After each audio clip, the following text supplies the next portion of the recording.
democracynow.org, the War and Peace Report. I'm Amy Goodman with Nermeen Sheikh. We turn now to look at the use of torture and rendition techniques under the Obama administration in light of this week's nomination of John Brennan as director of the CIA. Brennan, who is currently Obama's top counterterrorism advisor, withdrew from consideration for the same position in 2008 amidst protests over his role at the agency under George W. Bush. Brennan had publicly supported the CIA's policies of so-called enhanced interrogation techniques and extraordinary rendition. Brennan's nomination comes as new details have emerged about a rendition story that has received little news attention.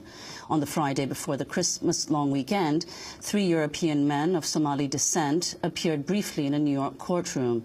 2 of them were from Sweden, Ali Yasin Ahmed and Mohammed Yusuf. The third man, Mahdi Hashi, was a long-time resident of Britain. Their whereabouts had been unknown for months.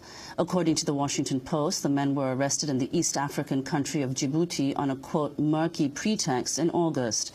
They were then questioned by U.S. interrogators before being secretly indicted by a U.S. grand jury and flown to the United States for trial. The men are accused of supporting the al-Shabaab militia, which the U.S. considers a terrorist group, despite admissions by U.S. officials that most fighters are not terrorists, but simply fighters in Somalia's civil war.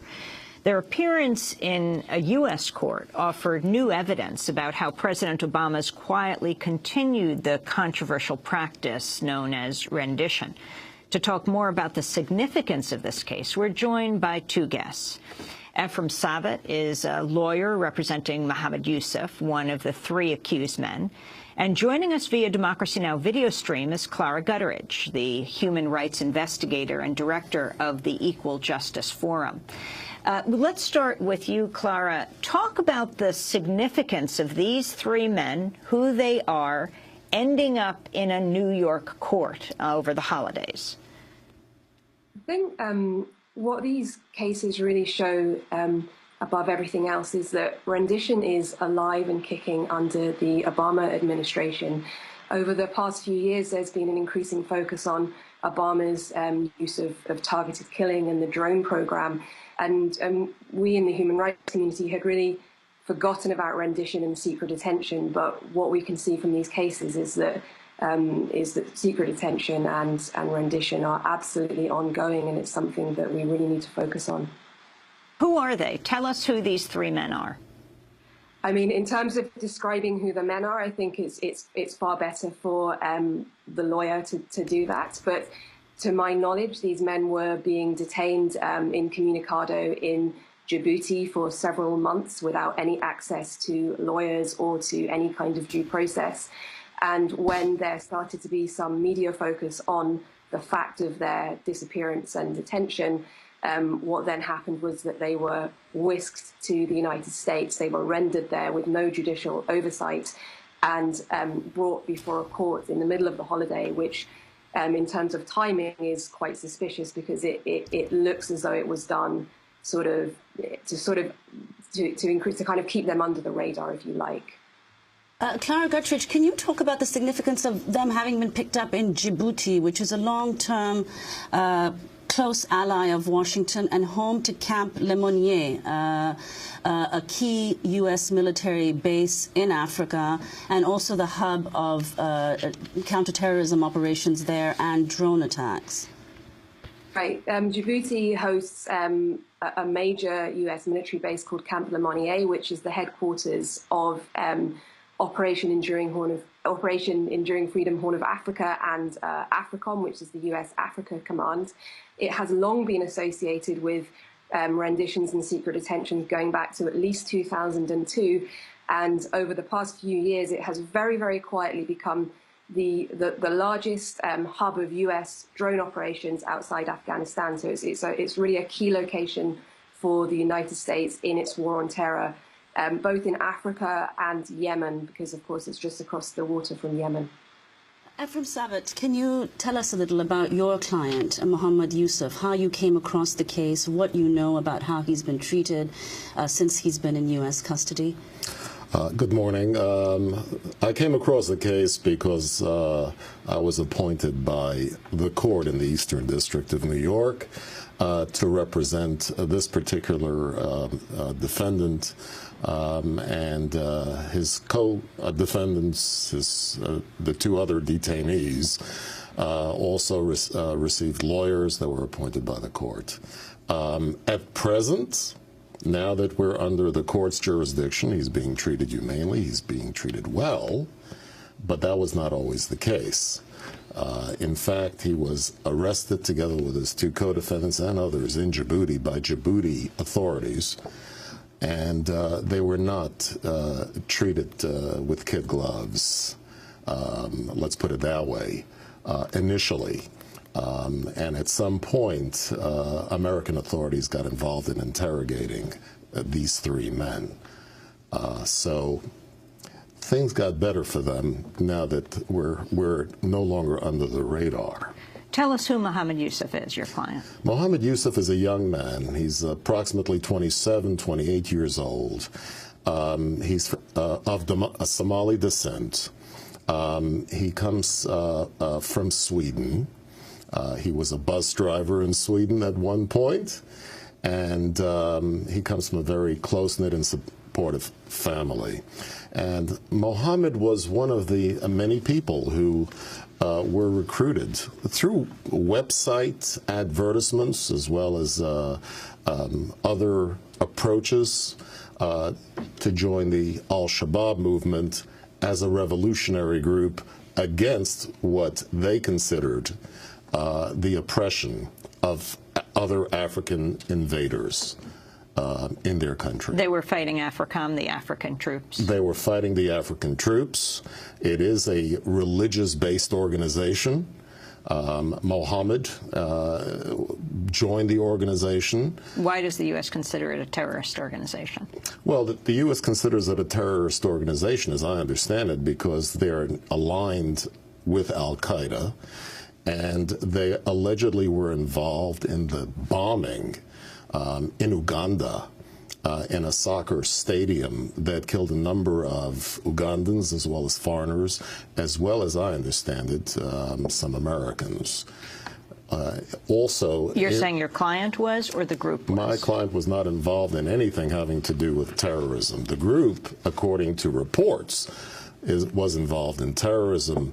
There are some other reports that they put a price on the president's head based on a number of sheep and a number of camels, which seems a little odd, but it doesn't seem like a very serious threat. My client was a combatant in Somalia, in southern Somalia, and so were his co-defendants, and they were involved in military operations. There is no allegation, either officially or even unofficially, as I understand it in my discussion with prosecutors, that they were in any way involved in targeting and certainly or attacking American interests or American personnel. So a couple of things. First, you said that your client, Mohammed Yusuf, was not treated with kid gloves. Correct. What kind of treatment precisely was he subjected to, number one? And number two, given what you've said, why is your client being tried in a U.S. court? All right. Well, the first question is easier to answer. Mohammed was, as he put it, slapped around by Djibouti authorities. They threatened to use electrodes if he didn't start talking. He heard the shrieks and the screams of others from other rooms. It was very clear to him. And where was he being held then? He was being held in a Djibouti prison. By Djibouti authorities. He was arrested together with his co-defendants in an apartment in Djibouti. There were no Americans involved in that initial rough treatment. He made certain statements to the Djibouti authorities. And after that point, agents of the FBI, agents of other agencies who did not identify themselves very clearly did interrogate him, but they did so gently. On the other hand, the Djibouti people who slapped him around were seated in the same room with their arms crossed against their chests, so it was quite clear that these Djibouti police were proxies for the American authorities. When was he held there? When did his family lose contact with him? His family actually lost contact with him sometime in 2008 when he was recruited to join the al-Shabaab insurrection in Somalia. He was arrested sometime in the beginning of August this past summer. He was held incommunicado. Nobody knew about his existence until mid-November, when he was brought into the Eastern District of New York, and I and my fellow counsel, Harry Batchelder and Susan Kellman, were appointed to represent the three defendants. You asked the question as to why he's being prosecuted in a Brooklyn federal courthouse, and that's an excellent question. I don't have a good answer for that.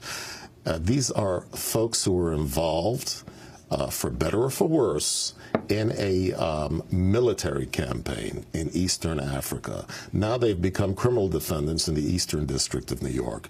Their first and only contact with the Eastern District or with the United States is when they were brought here in chains and under an accusation of being terrorists. They never targeted civilians. They never hurt civilians. I don't even know if they were able to hurt any of the enemy soldiers. They have no idea about that. But they were combatants. That's true. Clara Guttridge, before we conclude, can you talk about the significance of John Brennan's nomination as CIA chief? This is someone in 2005 who said that renditions were an absolutely vital tool of U.S. intelligence. Thanks. It's extremely worrying to me that John Brennan is going to be the CIA chief, and the reason is this.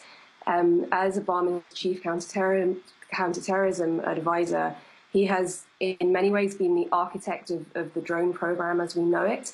He's also been responsible for something possibly even more sinister, which will probably be Obama's legacy with respect to the war on terror, and that is that what was previously a set of ad hoc practices that were, arguably developed in the heat of the moment after 9/11, in the months and years following that, under Obama have become systematized and bureaucratized. And what we have with these systems that Obama and Brennan have marshaled through is a kind of a concretization of this idea that the United States is perpetually and indefinitely at war.